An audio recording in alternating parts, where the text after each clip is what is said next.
இப்ப கேக்குது, சொல்லுங்க. ஓகே. ஐயா, நம்ம மையத்துல இருந்து செயல் பண்ணோம், வெட்ட வெளியில நம்ம இருந்து செயல் பண்ணோம் சொன்னீங்க. ஆமா. அது குறித்து கொஞ்சம் டீட்டெயிலா சொல்றீங்க.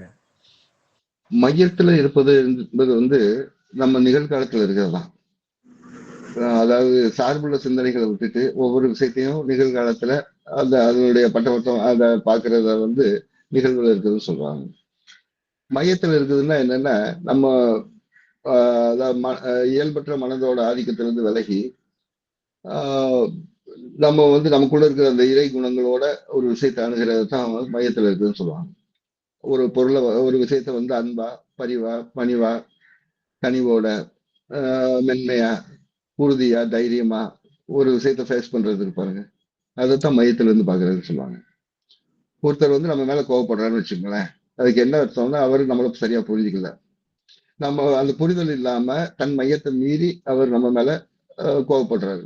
இது நம்மளும் மையத்தை மீறி அவர் மேல என்ன காரணம்னு தெரியாம கோவப்பட்டோம்னா 2 பேரும் இங்க மோதல் தான் நடக்கும். அதுக்கு பதிலா அவர் நம்மளை புரிஞ்சுக்கல அப்படிங்கறத நம்ம உணர்ந்து நம்ம அந்த நேரத்துல கொஞ்சம் கனிவா நம்ம நம்மளுடைய எதிர்வினையை செஞ்சோம்னு வச்சுங்களேன், நிச்சயமா ஒருவர் பொறை இருவர் நட்புன்னு சொல்லுவாங்க.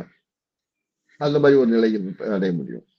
அப்ப நம்மளுடைய இறை குணங்களை நம்ம மையப்படுத்தி இறை குணங்கள் இருந்து செயல்படுவது தான் மையத்திலிருந்து செயல்படுறதுன்னு சொல்லுவாங்க. தனக்குள்ள ஒரு இறைத்தன்மை இருக்கிறத உணர்றது, அது நம்மளை வந்து வழி நடத்துதுங்கிறது நம்ம உணர்ந்து நடக்கிறதே அந்த மையத்தில் இருக்கிறதுக்கான அடையாளம்.